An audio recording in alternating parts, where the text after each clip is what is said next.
I'm walking to the Aichi Prefectural Library right now. There's a train passing over the distance. And yeah, I thought that I would make a video about this and maybe try to spark some other people to do a video about going to their local library as part of an extended April Adventures Booktube event. My idea is that take us to the library, maybe take a walk, take a video about you going to the library, and then, show us what the library has in stock, show us what you'd like to read there. What I'm gonna do, hey booktube, what I'm gonna do is just go through the shelves and pick out books that I think are interesting, show you what it looks like, share a part of the world with you that maybe you don't get to see. And I encourage everyone else to do the same. I'll talk more about it on my walk when I'm not in a very scarily lit elevator.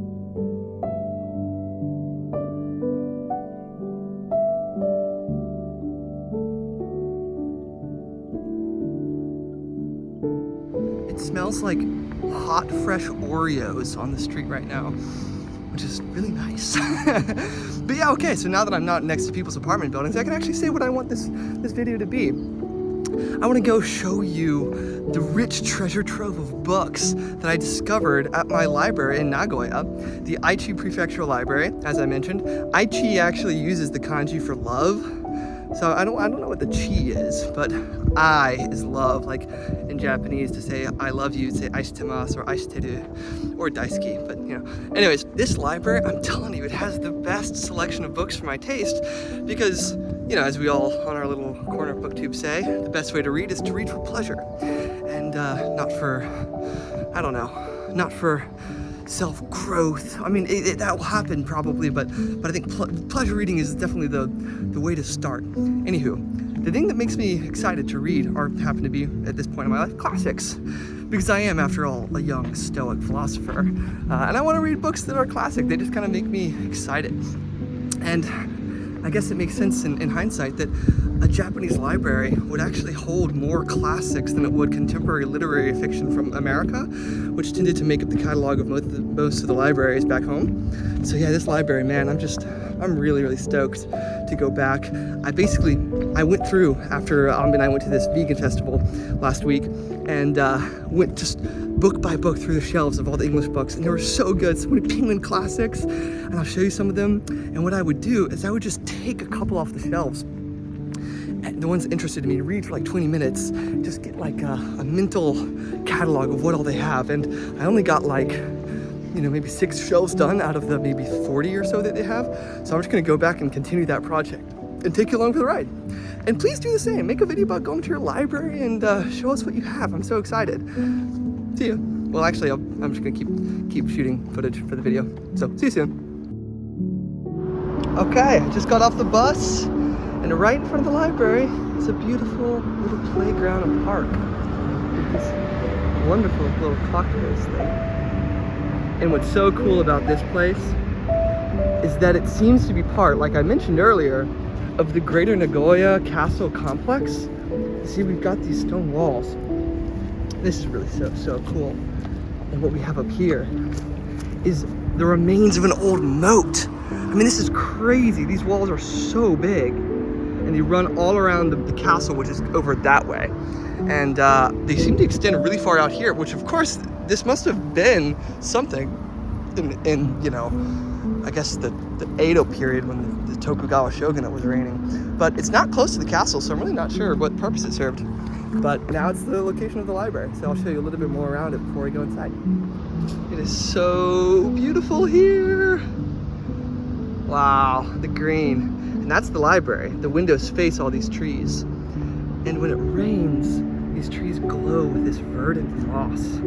It's so beautiful. And here's where the moat would have been. So lush.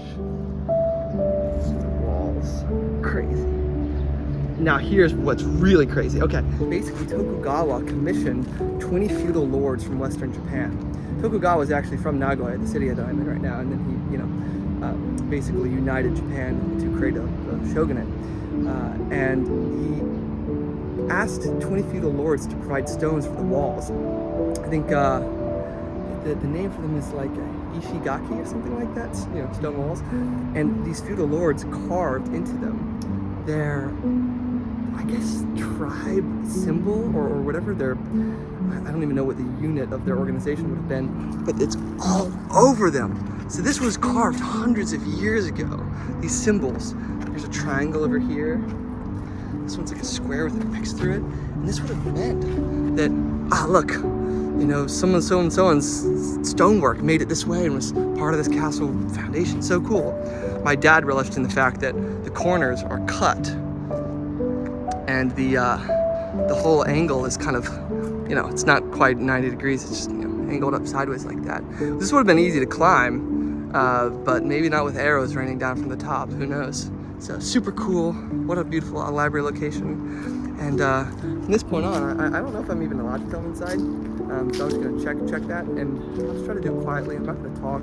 There's literally a person who looks like a policeman who walks around, and one time I was talking to Anbi in the library, and he went, so that was pretty funny. But yeah, I'll just show you what I'm gonna read and what kind of books, and then maybe I'll overlay commentary later on the video about what I'm reading, how excited I am to be here, and heck yeah, libraries are the best, dude. They're so great.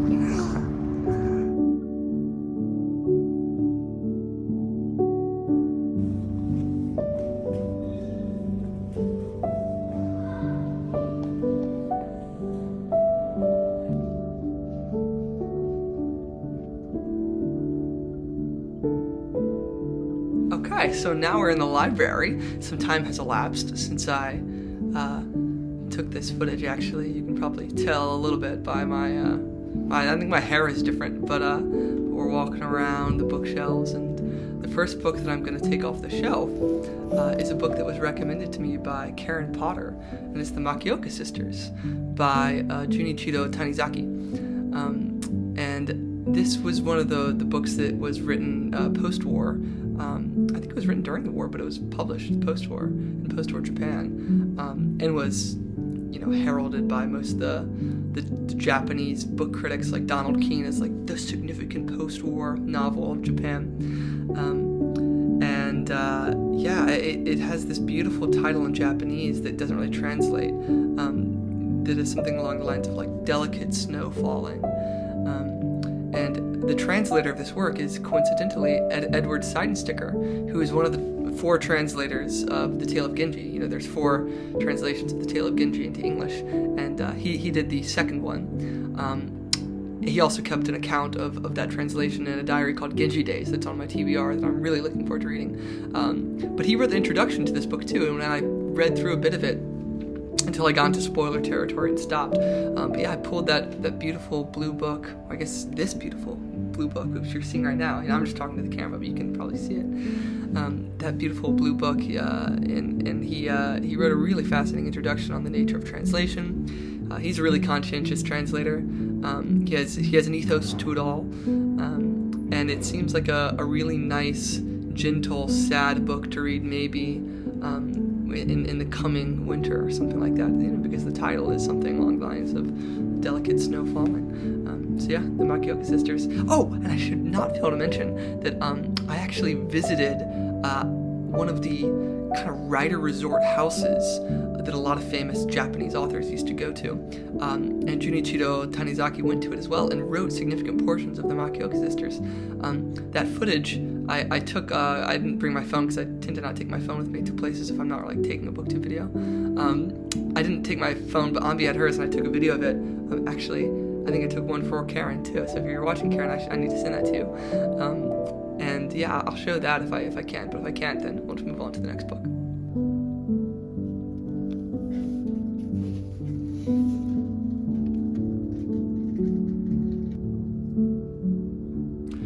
Next book, this big chunker, is Musashi, and I pulled this off. I'd heard of this book before. What's the guy's name? Eiji Yoshikawa, is that his name? Yeah, Eiji Yoshikawa, and the first line of this book, or the first 2 lines, was so good, and of course I'm showing it to you now. It's Takezo lay among the corpses. There are thousands of them. The whole world's gone crazy, he thought dimly. A man might as well be a dead leaf floating in the autumn breeze. That is so powerful and delicate too. Of course, it really reminds me of the Tale of Genji, just what with the poetic nature of the autumn leaf blowing, and or the dead leaf blowing in the autumn breeze. That's a great image that's also evoked through this poetic lens. It's amazing.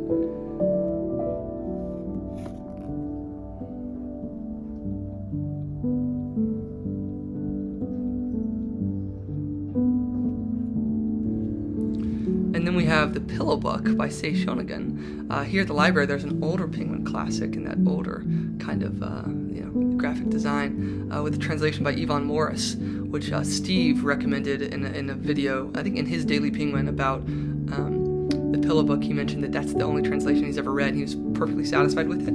I have the new one, the one that's done by Kenneth Meredith, is that right?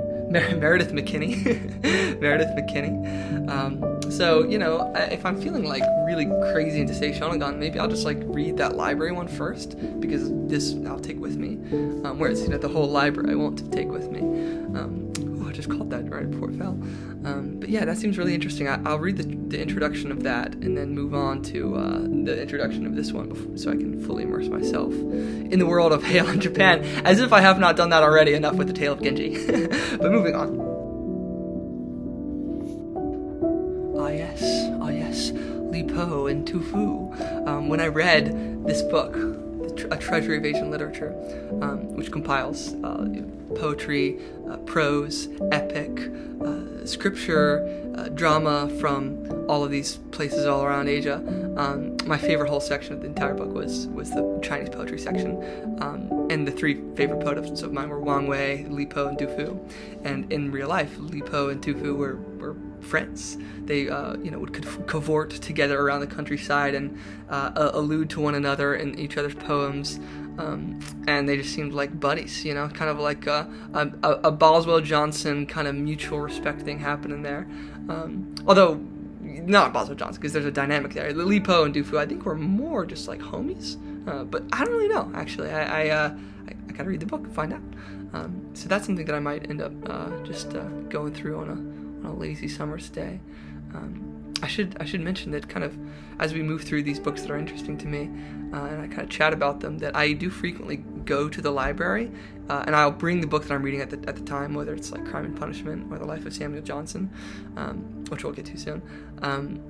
But sometimes I'll kind of take a diversion, and I'll just stroll through the shelves as if they were my own bookcases, and they almost are, because I've never seen a single American, I've never seen a single white person in this library before. And these books, as amazing as they are, they're very old and dusty. It doesn't seem like it's getting that much traffic from Westerners or from English readers.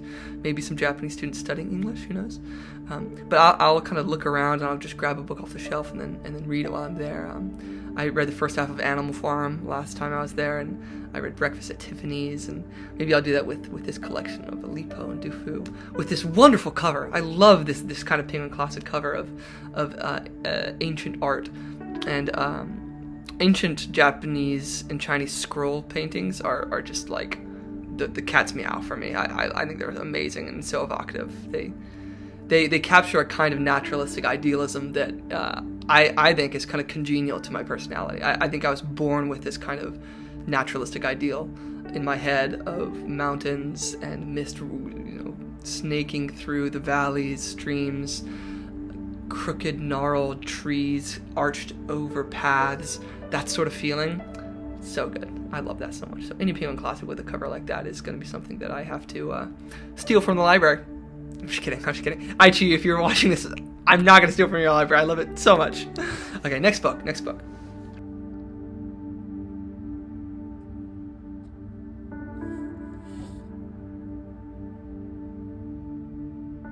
Ah, yes, this is really cool.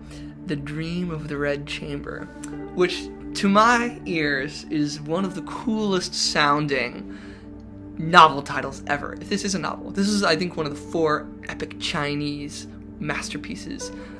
My friend Marcy, who's from Beijing, has told me that the 4 main ones include the Story of the Stone. She really likes Journey to the West. But it's so cool that they have all 5 volumes of it. Obviously, this would be a big chunker. This would be, I guess, a kind of akin to the Tale of Genji in length. But I don't know. I guess I'm reading 3 really big books at the moment. I'm reading Moby Dick, the complete works of Michel de Montaigne, all the essays, and the life of Samuel Johnson. So I guess I'm okay with that. But we'll see. We'll see. This is just exciting to look at. It just feels cool. I don't know if Penguin currently prints any of the Dream of the Red Chamber in its kind of new format, like, this kind of black spine format. But who knows? If you've read it, let me know. Next book.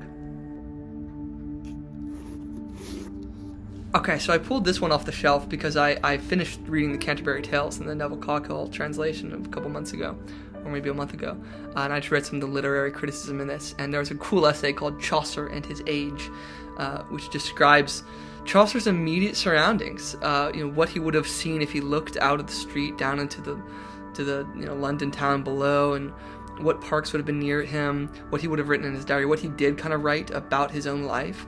That contextualized the Canterbury Tales for me in a way that no other introduction had. This is just an essay, so it's cool. I don't tend to just go out and read literary criticism for fun, but that's only really because when I do book hauls, I don't really tend to buy literary criticism. I bought a Moby Dick literary criticism piece, kind of compilation, of course, because, of course. And but at the library, it's a good place to do it. So I think we're going to get another book coming up soon that is literary criticism as well.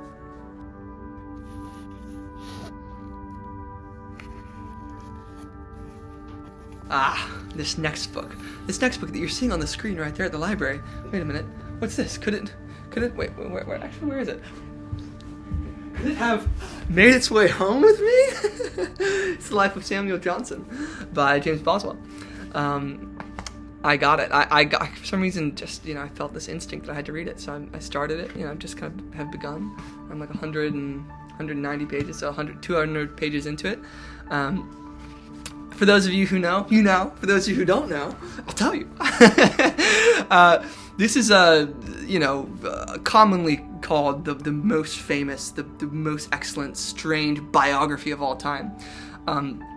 If you've ever seen the meme of that guy like reading the paper really closely and then going, or something like that, that's Samuel Johnson, and he was a literary critic, this kind of just colossus of the literary world in London in the 1700s, in like the mid to late 18th century.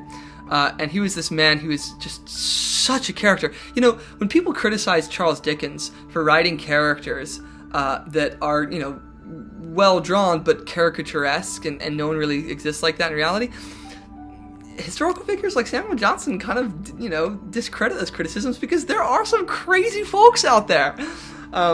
What's that quote from the Code of the Woosters, that it takes all kinds of folks to make a world?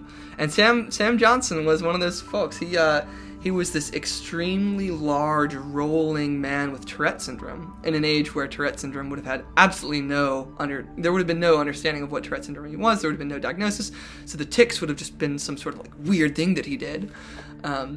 Maybe there was there were actually two kind of medical associations with whatever Sam Johnson had.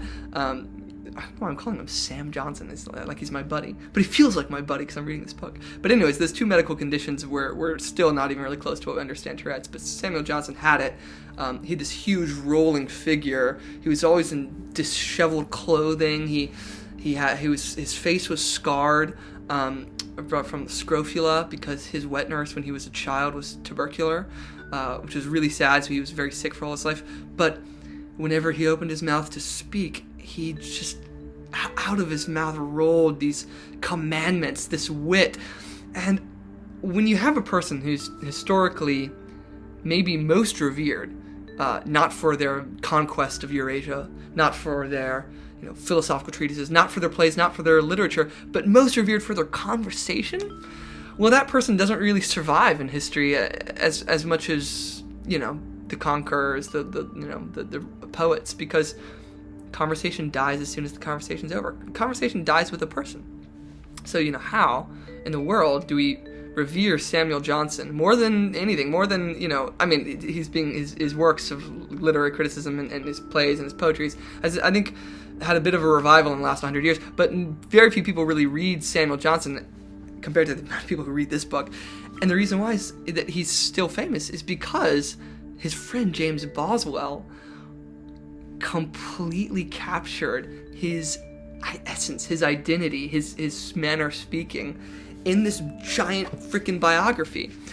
And how could James Boswell do that? I mean, aren't there a bunch of biographers out there? Why doesn't everyone do this?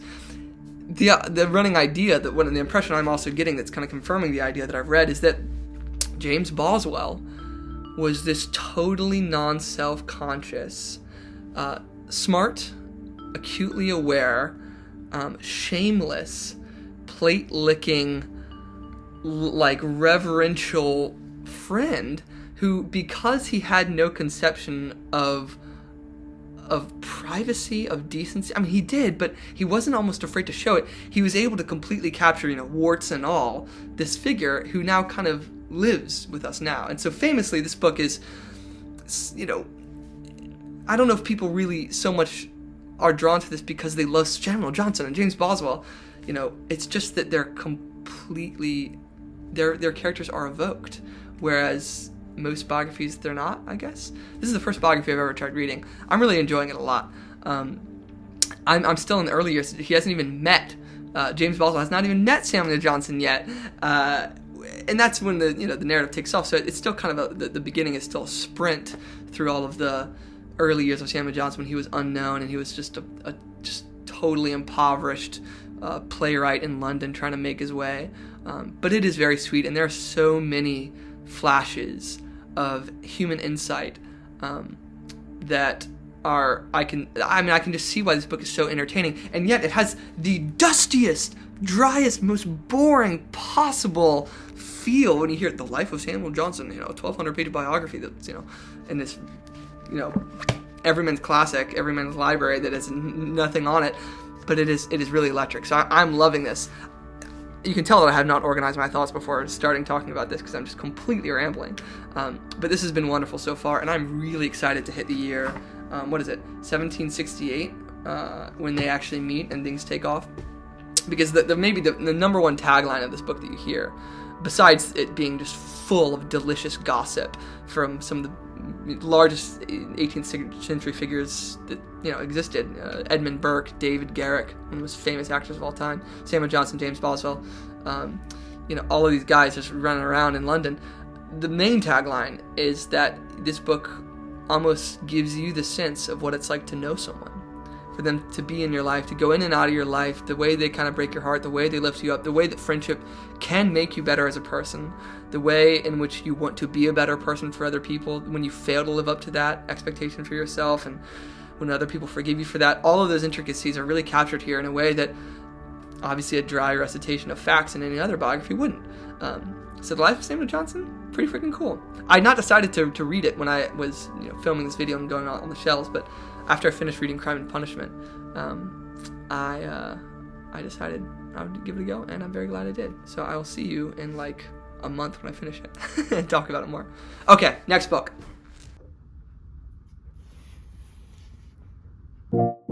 Okay, so here we've got the poetry section. We've got Wordsworth. We've got Yeats. Yeats, oh god, that's a 21st century moment. I think Yeats, William Butler Yeats, whose poetry I love. I love The Song of Wandering Aengus. I have that poem, like most poems that I love, 80% memorized. I really should go the full 100% with that one because it's really beautiful. But the opening line of it, I went out to the hazel wood because a fire was in my head. I guess I should say the opening 2 lines of it.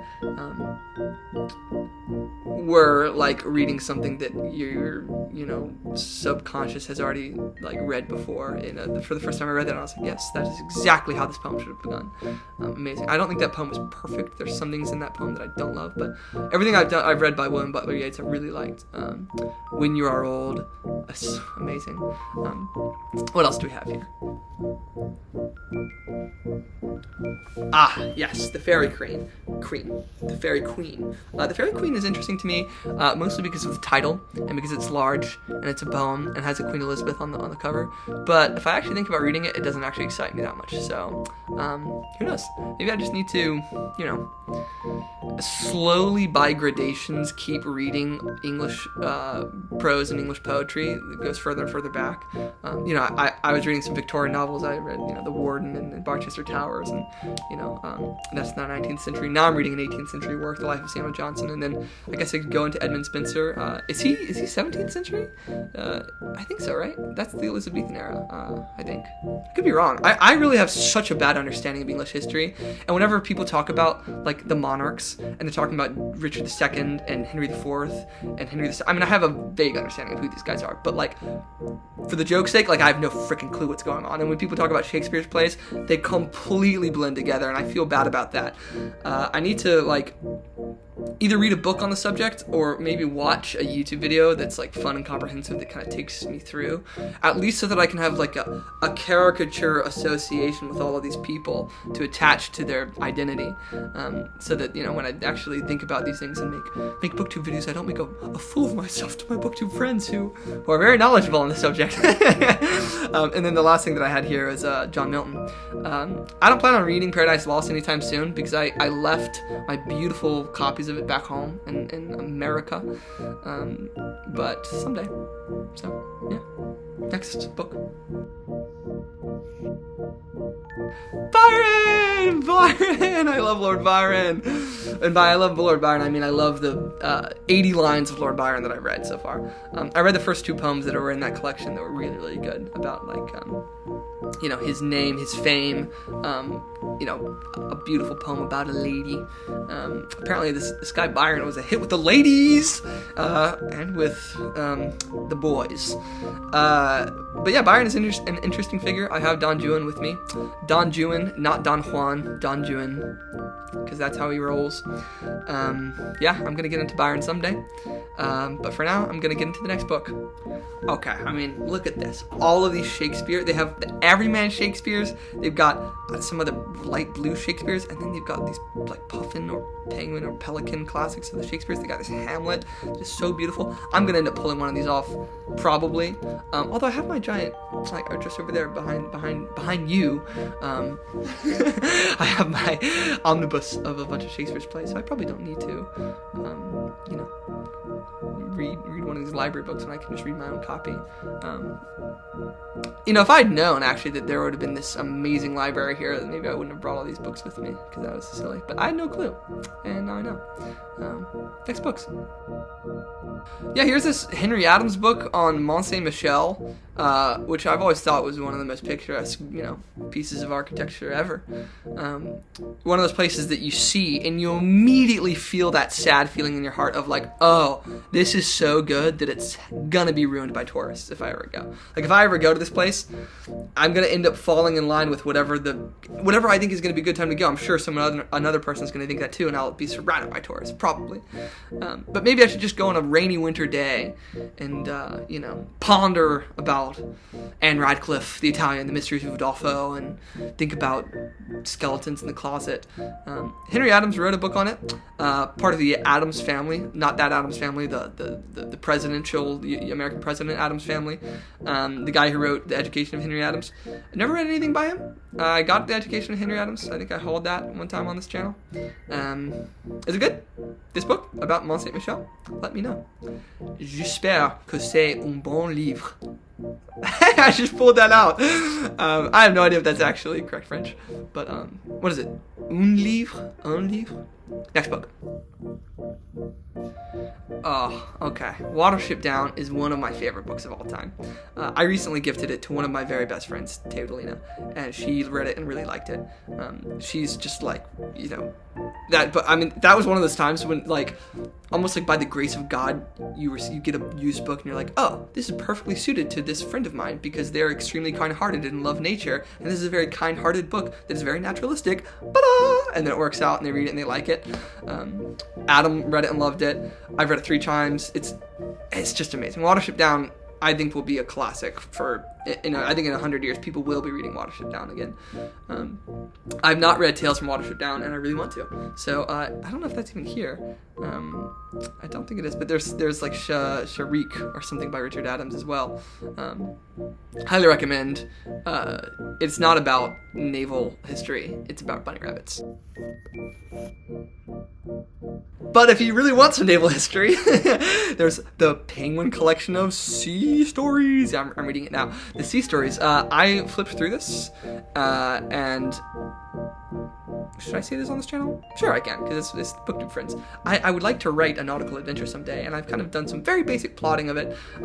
But if I ever want to write a book, it's gonna have to be the Great American Novel, guys. I mean, come on. So I'm not gonna do it anytime soon while I'm just still like a very young Stoic philosopher. I'm gonna be an old sage Stoic philosopher by the time I'm writing it. So my life plan is to do art, do music, do booktube and reading for fun now. But as I become better read over time, maybe even if I ever become well read, if that ever is achieved by myself in my lifetime, then I can start the long, laborious, loving process of doing manuscripts and drafts of a nautical adventure that kind of combines my favorite parts of literature. And a Penguin collection of sea stories seems like a great way to do that. So maybe I will end up reading this book. This is volume 2, so I should probably get my hands on volume 1, but it seemed interesting. There was some Herman Melville in that. Yeah, I'll check it out again later at some point. Next book. All these beautiful Jane Austens. Wow. Hey, it's what is it? June something? It's June something right now, and Jane Austen July is coming up pretty soon. So read some Jane Austen. Joshua Crebo and I are probably going to end up reading Sense and Sensibility, so that'll be really fun. I'll probably check one of these out from the library. Should I check out the Everyman Library edition of Sense and Sensibility, or should I check out the Penguin Classic? Vote on your phones below, or cast stones at my address. I'm not going to give my address. Next book. Here we have the Bronte sisters, crazy, freakish family of 3 geniuses. Well, I don't know if everyone thinks they're geniuses, but they have 3 literary masterpieces under their belts, and they also have a brother. Good job, brother. I think he was a photographer. Yeah, I think it's June Eyre, so people are reading Jane Eyre right now in June. I think Steve is reading that out loud on his channel. I'm not following that because I'm reading a lot. I've kind of done this thing recently, which I wanted to do for a while, but I was feeling guilty to do it anyways, where every time I want to sit down and watch BookTube, I instead stop myself and say, just start reading instead, and then watch BookTube later, and then I just end up reading. And I've gotten a lot more reading done because of that, but I also feel bad because I miss my BookTube friends, and I don't want to abandon people. And that actually feels like abandoning people because this little corner of BookTube is real. It's not fake. It's actually, the way I delivered that, whatever line was fake, but it actually is real, the way we talk to each other here in the comments and the emails and the Voxer and all that. And so when I don't watch BookTube, I feel like I'm ignoring people who I like have a connection with. Anyways, my rationalization is that work is crazy and work is sapping my life force from me. So when I have free time and I have the energy and the brain cells, I tend to want to read instead of watch YouTube. But yeah, maybe I'll start watching a little bit more so I can keep up with June Eyre. We'll see. But next books.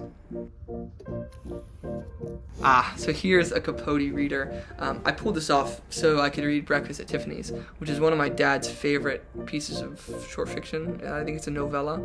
I've seen the movie. The movie's alright, or at least I watched it like twice when I was a kid. Once when I was 13 and once when I was like 15. And obviously I was in love with Audrey Hepburn. Who isn't? But I just thought overall it was like kind of dull. It felt like one of those movies that needed the kind of slow burning intensity of a movie like In the Mood for Love. Just so good. But it didn't have that for me. It didn't have that kind of every shot is super deliberate feeling. But Breakfast at Tiffany's, the Truman Capote short story, did have that, and it was amazing. Just every sentence felt Pitch Perfect. Very much actually in line with my the way that it feels to read To Kill a Mockingbird, which is that everything has been lovingly crafted. And the reason I bring that up, of course, is because Truman Capote was childhood friends with Harper Lee. And then while I had that kind of collection, I also read a short story in it called The Diamond Guitar. It was a great little, less mature but good short story as well. So yeah, Truman Capote, an author to actually get more into, because I've made this critical error I discovered when I was reading this, that I've conflated in my head the insufferability of Andy Warhol with Truman Capote. And Truman Capote is not insufferable, I think. He's odd, and you know, seeing the clips of Philip Seymour Hoffman play him in Capote made me think that he was kind of an affected guy in a way that was just, you know, could be a little bit maybe pompous or whatever. But then I realized, like, who am I to freaking judge a person I don't know? So, I don't know. I should get more into Truman Capote. Are you a Truman Capote fan? Let me know. Send your inquiries over to my address. Okay, next book. Hello, Lewis Carroll. I read Alice in Wonderland, have not read Through the Looking Glass, and I shall rectify that, hopefully, in the next couple months. Next book. So here we've got a bunch of Chaucer, and as I mentioned, I read the Canterbury Tales in the exact same edition that's in this video, with the Neville Coghill modernization. Excellent stuff. I did it a disservice by reading it a lot on trains and at work, and I've kind of stopped doing that. I started doing different things if I have free time at work, because I think picking up bits and pieces of a book throughout the course of the day I think is mostly okay, but especially at work it's just a pretty distracted way to go about reading, I think, because, you know, I mentioned this before, you always feel like you can jump up, and if someone asks you to do something, you're gonna get up and do it, and I think that my brain kind of knew that reading it, and so I didn't completely immerse myself in the Canterbury Tales as much as I should have. So it was kind of a difficult read at times, but at times it was lovely. And there's a bunch of Chaucer here that I read through, A Parliament of Fowls, with the famous opening line that is so good. I think it's my Instagram bio of the life so short, the craft so long to learn, which is so good because obviously it applies to art, but I think in this context he's talking about love, but I love the dualism of it. It could be multi-ism, it could be any kind of thing that you want to add to that. Chaucer seems like a really great, wise, fun, friendly guy, and I want to explore more of his stuff. Next books. Here we have Daniel Defoe, A Tour Through the Whole Island of Great Britain, which was, oh god, I hate that I'm bringing up Steve so much to be in this video because he's going to be so pleased. God, but he mentioned that that's his favorite work by Daniel Defoe, who is this literary powerhouse who's apparently really only known for Moll Flanders and Robinson Crusoe, but actually was just amazing on everything. So I gotta get into Defoe. He seems like the kind of guy that, like, if you got locked into a surrealist time warp room and you couldn't leave it until you had read all of the works of this author, that actually you wouldn't go crazy and you'd actually enjoy yourself if you had to read all of Daniel Defoe before you could come back to reality again. That was an interesting idea. Now that I just came up with that on the fly. I mean, I'm sure we've all thought about being able to stop time and read in a room, but I wonder, I should make a video on, like, what authors would you feel okay with this thing happening to? If you got locked in a room and you couldn't leave it until you'd read every word by David Foster Wallace, would you perish before you exited the building? Some authors, you'd be out in a jiffy. You'd get through the Jane Austen books. You'd leave with a pep in your step, and then there'd be, the poor sap who gets loaded up with 100,000 Anthony Trollope books and ends up coming out just bags under the eyes. Who knows? Daniel Defoe seems like a cool enough guy. So yeah, if that happens to me there, no complaints.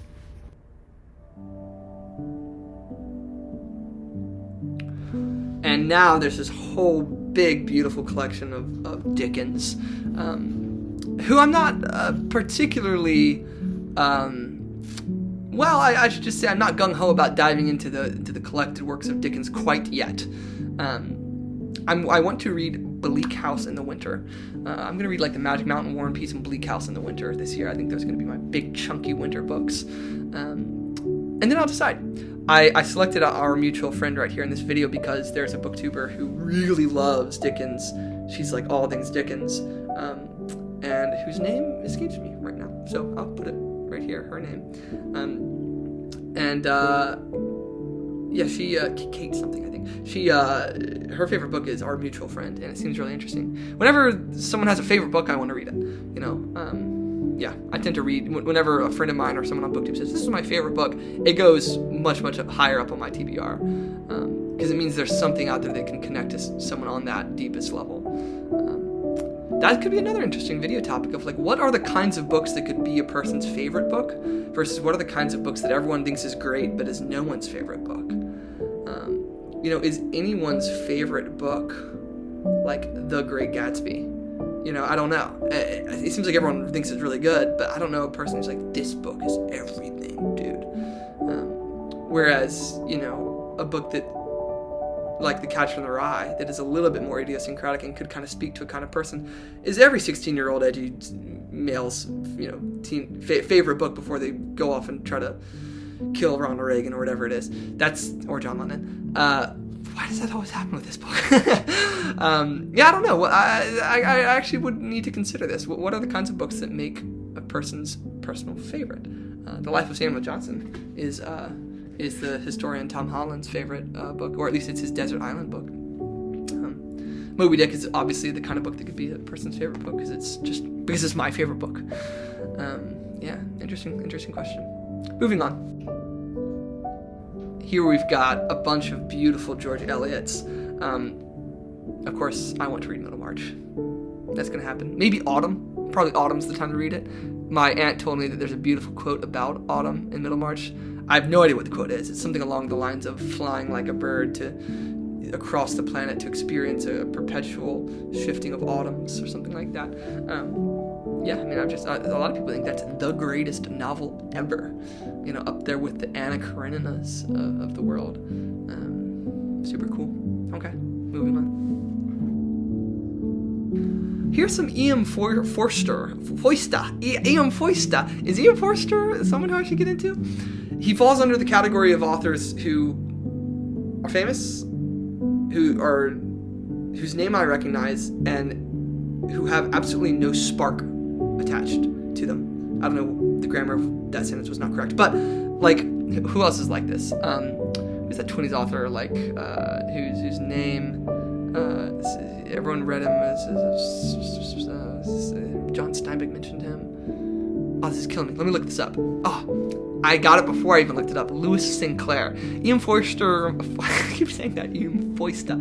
E.M. Forster reminds me of authors like Lewis Sinclair or like D.H. Lawrence, who like I've never read. So I'm sorry if you love these authors and they might be totally sparky, but like nothing about the discourse around them so far on BookTube has made me feel like, oh my God, E.M. Forster. That like, you know, for authors like Chaucer, there is this kind of spark in them. Yeah, so I don't know. Should I get into E.M. Forster or Room with a View? I have a dark anecdote to add, speaking of E.M. Forster, because A Room with a View was made into a very famous movie with Daniel Day-Lewis, and it stars an actor named Julian Sands also. And Julian Sands went missing on this mountain called Mount Baldy. That was actually the mountain that was like a couple miles away from my college. And I was experiencing like a lot of health issues at this time in college, at the time when he went missing. And I didn't know he'd gone missing. And it was like really snowy, and I went out hiking on Mount Baldy. I went to Mount Baldy and did the Old Baldy Trail in the snow. You know, I have a lot of like outdoor experience. I probably should not have gone hiking alone, but I told everyone where I was going, and I told them I'd be back soon. I wasn't doing anything crazy, and I wasn't trying to summit the mountain. And I went up until, like, I saw it got icy, and I turned around, came back, had a great day. When I came back home and I like told my mom I went hiking on Mount Baldy, she's like, "Did you do know?" And Julian Sands had vanished on that mountain, and there weren't even rescue teams up there at that point because they were still worried about conditions for avalanches and stuff. He had vanished on a different route that I was on. He was in Baldy Bowl, and I was on the Old Baldy Trail, so kind of going from different directions. And then they found his body months later, and he passed away on the mountain. Super sad, and it was kind of weird because I don't think there was anyone else up there the day I was there because it was really cold and bleary, but I was, as I said, I was experiencing health issues and my mental health was real bad, so I decided I need to go for a freaking hike. This is what we like to call in the business a glissading opportunity. And it was great for me. It was a wonderful day, a wonderful romp in the woods. For me, I was never on any precipices. I was never in any place that had a slope above me, no avalanche danger. As soon as it got icy, I left. So I feel fine about my decision. But it is a chilling thought to know that maybe I was, near his body and didn't know it at some point. But I don't think I was, because like I said, I think he came up from a different route. But yeah, rest in peace, Julian Sands. If I watch A Room with a View, I will remember you. And if I read A Room with a View, I will as well. So yeah, I don't know why I'm adding these anecdotes, but moving on. Okay, Elizabeth Gaskell. Should I read North and South or Wives and Daughters first? That's my question to you. She's the Victorian author. She's kind of, to me, like the quintessential female Victorian author. At least the one that sticks out. But I mean, of course, you've got your Brontes and all that. But she sticks out a lot to me. And I know that, oh my gosh, why can't I remember her name? Oh, Jennifer, insert literary pun here, loves Elizabeth Gaskell. So maybe I need to get into Elizabeth Gaskell.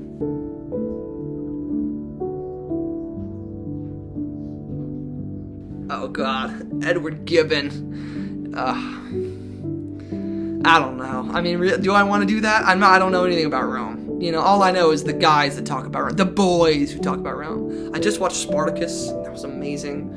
So that kind of did kindle a little bit of Roman passion in me. I mean, the rise and fall of the Roman Empire, or the decline and fall of the Roman Empire, has some of the same energy a little bit in my head that the life of Samuel Johnson had, but really I think they're very different. I think that's going to be a later in life thing.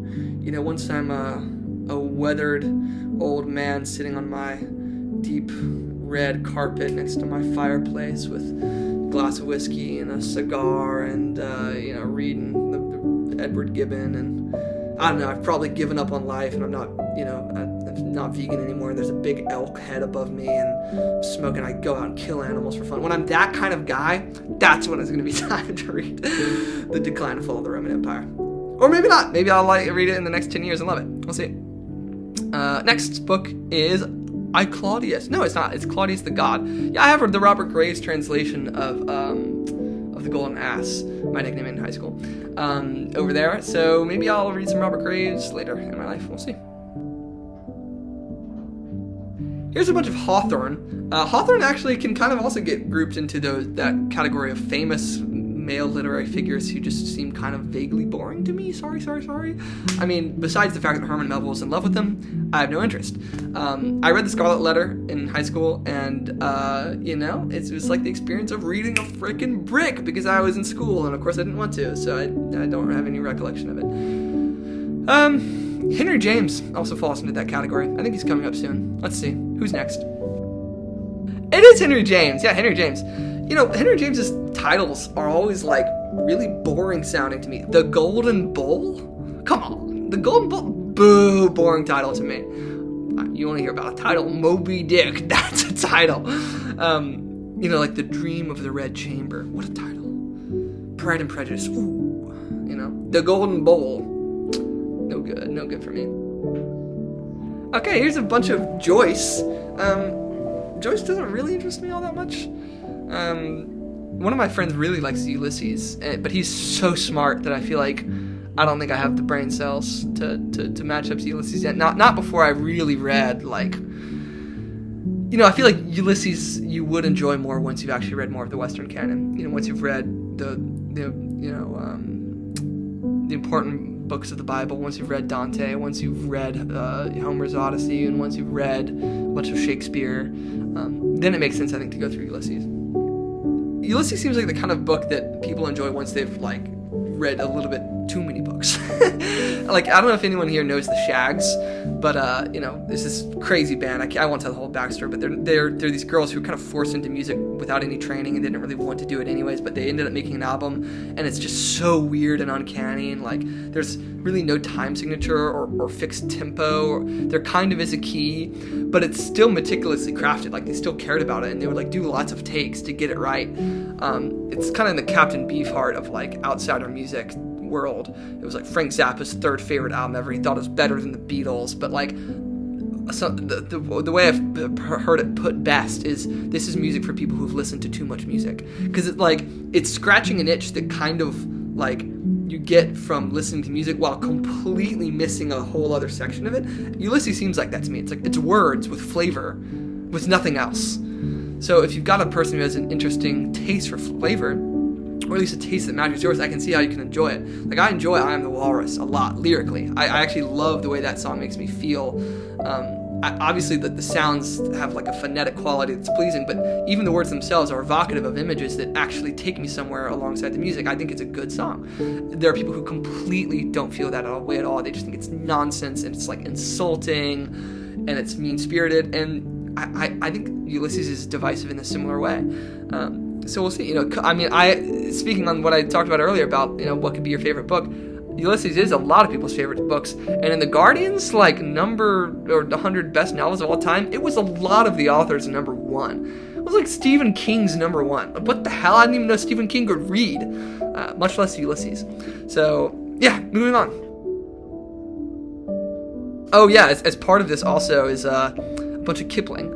And when I saw this, I just got this great flashback of the Jungle Books. And oh my gosh, I love the Jungle Books. They were so good. And I read them at such a good point in my life where it was so chill and I had a lot of time to read. So, yeah, maybe I'll go back to the Kipling. I read the first Just So story about how the whale got its baleen, and I didn't really enjoy it very much. But I'm sure there's other Kipling to enjoy. So, yeah, we'll see.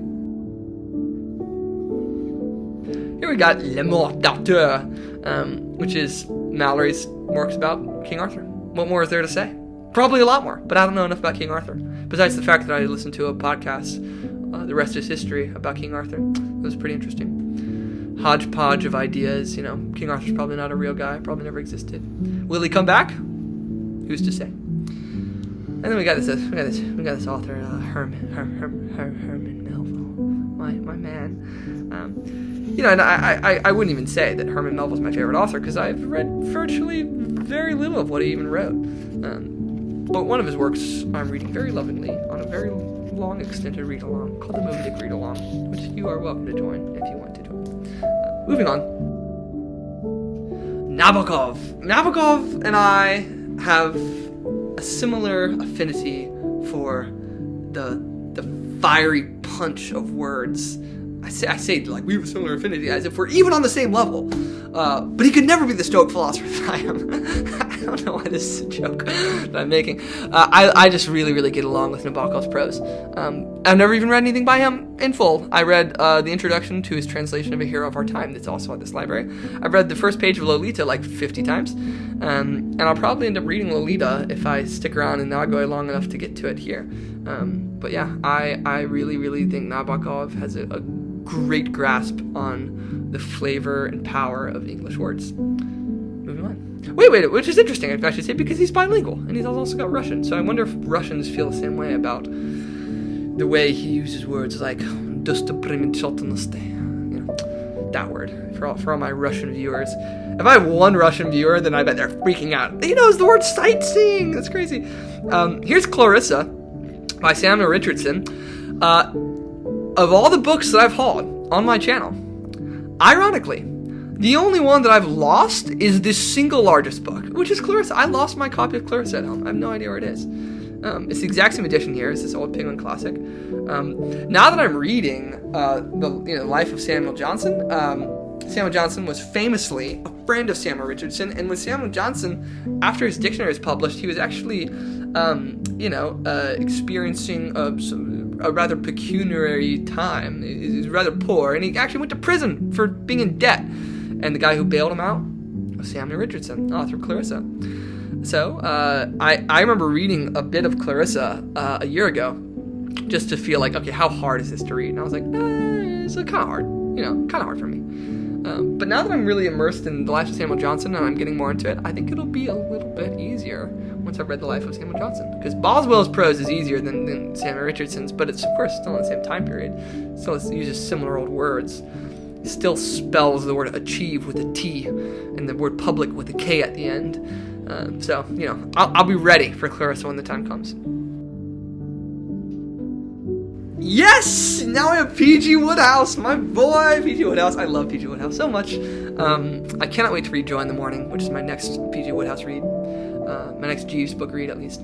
I opened The Luck of the Bodkins and read the first page and laughed out loud at the library, which is very dangerous in a Japanese library because a policeman might come and lock you up. I'm not that far away from the truth, actually, by joking around that. Like I said, there was the guy who wagged his finger at me, which is very stereotypically like a Japanese thing, for there to be a policeman in a library, and if you're like talking and whispering, I was whispering, they shut you down. So I felt like reading a P.G. Woodhouse book in the library is first class ticket to getting kicked out. But yeah, I mean, if you've never read P.G. Woodhouse, you're missing out on one of the most delightful treats of the English language.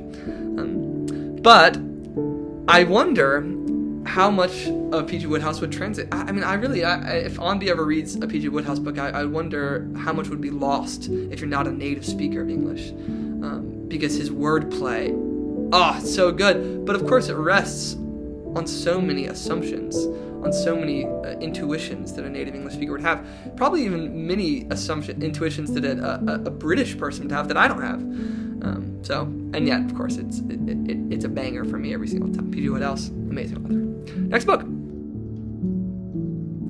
Robert Louis Stevenson. So, one of the most singular book nostalgia experiences that I've had in the last year, besides The Tale of Genji, which is the book I seem to miss the most, was reading Treasure Island, which I read for April Adventures last year and never made a video on. Maybe I'll just reread it soon and then just kind of make a video on it for like a belated April Adventures.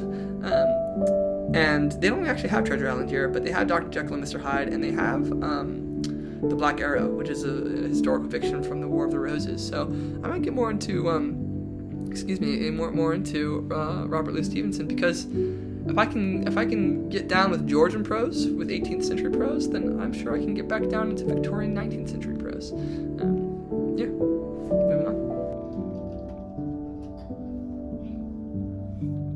I tapped William Thackeray here because Vanity Fair is a book that I'm really looking forward to reading. It has the spark. It has something about it that seems really interesting, and I'm excited to get to it. And then we move on down, and we get to Trollope. Yeah, Trollope. I love Trollope. I just started watching the Barchester Chronicles, the miniseries with Donald Pleasance and Alan Rickman, starring respectively as Mr. Harding and Obadiah Slope, which is an adaptation of the first two books of the Chronicles of Barsetshire, the 6-book series that Anthony Trollope wrote about church politics. And I read The Warden and Barchester Towers, which is two amazing books at the start of it.